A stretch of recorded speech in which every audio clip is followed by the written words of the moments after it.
I'm Scott Vaughn. I've been to all 50 states visiting and rating attractions. I'm looking for the very best that America has to offer. This is Bucketlist Attractions. Today I'm in the Big Easy, or the Easy Big. It's New Orleans. And we're checking out one of my favorite museums ever, the New Orleans Jazz Museum. It's sure to give every band nerd a nosebleed. So grab that weird friend that always insists on wearing his bow tie and take him to the Jazz Museum. You're gonna start your tour off at the old U.S. Mint. This is where they used to make coins. But you don't care about that. You came to see jazz. What kind of sick puppy puts a coin museum in a jazz museum? Who cares about stupid old rusted coins? We want to see jazz. Stupid pots. That's not jazz. Stupid chimney that Santa won't come down because it's not jazz. Look at this stupid machine that has nothing to do with jazz. It's the Jazz Museum. Of course, we had to go up a flight of stairs to get to it. Seems a bit unreasonable, considering the fact that the first thing I wanted to see on the first floor was the Jazz Museum, not the Coin Museum. Although jazz is the greatest music on the whole planet, I love it so much. Oh, look, red shoes!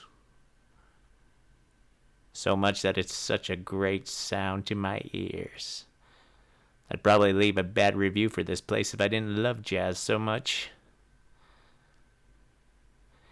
This museum has inspired me to write a blog all about jazz. I don't want to learn how to play it, I just want to write about it. Perhaps one of the more interesting facts about the Jazz Museum is how little jazz music they actually play there. I'm sure this was a wise decision, considering the fact that there's so much jazz here, it would probably overwhelm our senses to have jazz music playing. Put us all in a jazz coma. Look, another room full of jazz. I'm glad I read absolutely nothing in this room. It probably would have fascinated me.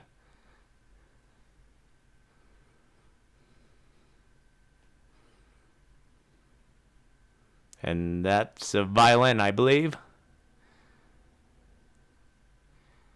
And that's one of those instrument thingies.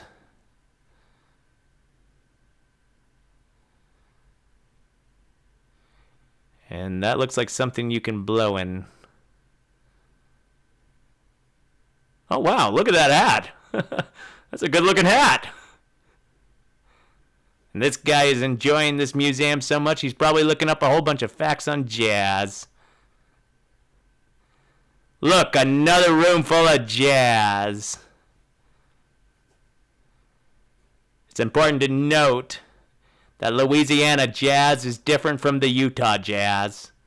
The Utah jazz is the wrong kind of jazz.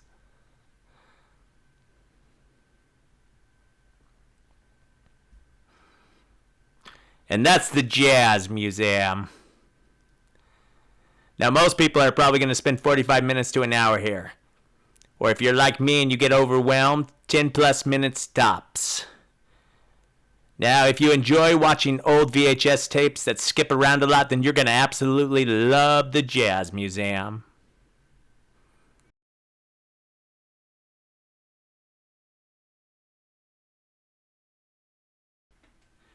Now we're going to jump a few blocks over to Jackson Square to check out the 1850s house.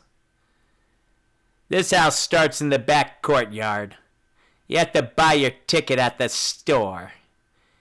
Otherwise you're uninvited. Now as far as I could tell, there was no elevators to take in this house. So unless you bring a ladder to climb, you're going to have to walk up a flight of stairs. Now no one hates stairs more than me. This was like a month's worth of exercise right here for me.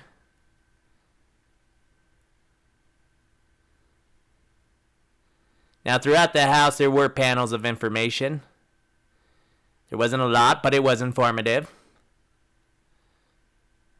Now, this first floor, or rather second floor, is the common areas. It was the living room and the dining room. It's quite decorative. Now, that cuckoo clock is quite fascinating. A little facts about a cuckoo clock. The reason you don't see them in homes anymore is because only dirt, filthy, rich people have cuckoo clocks in their house. Every celebrity ever has a cuckoo clock in their house. Next time you see one, just ask them. Anyone that has a cuckoo clock in their house is automatically a billionaire. The richest man in the world has a clock built inside a mountain. And if it's not a cuckoo clock, what's another $20 million to turn it into one?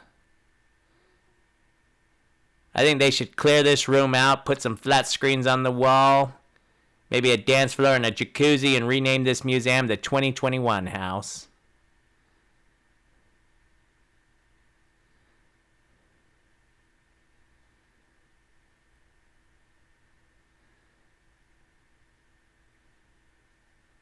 I didn't know I came to the gym today. All those stairs. The top floor was the bedrooms. Now, most of the rooms did have some audio that came from her speakers. Gives us a little bit more insight into the residents who may have lived here. Either that or this house is haunted and I was hearing voices. Now, you will notice that every single room in the house is completely furnished. I imagine most of the furniture came from IKEA, but nonetheless it is furnished, unlike my house. The problem with furnishing a house is it's expensive. Student loan debt, car payments, taxes, bad credit card debt. Although those jet skis, I don't regret that. No, I don't. Regardless, I can barely afford food to eat. My God, if oxygen costs money, I'd suffocate. I really wish somebody would have told me that growing up was so expensive. I would have never became an adult. I would have found that green tight fairy boy that appears on the peanut butter cartons. Would have flown off to the island of the Pirates of the Caribbean to live forever young. And without taxes. Now, the second portion of this tour takes place outside. You can't go in any of the rooms at this point. All you can do is peer in through the windows like a peeping Tom. You sly dog, you. Now, overall, most people are probably going to spend about 30 minutes in this museum. It wasn't expensive to get in. It was $5, and yes, it was worth it. Overall, this was a pretty solid example of living in 1850. And it was a very informative and interesting museum.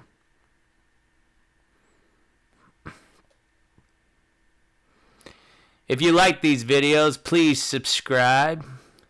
If you don't like them, please subscribe.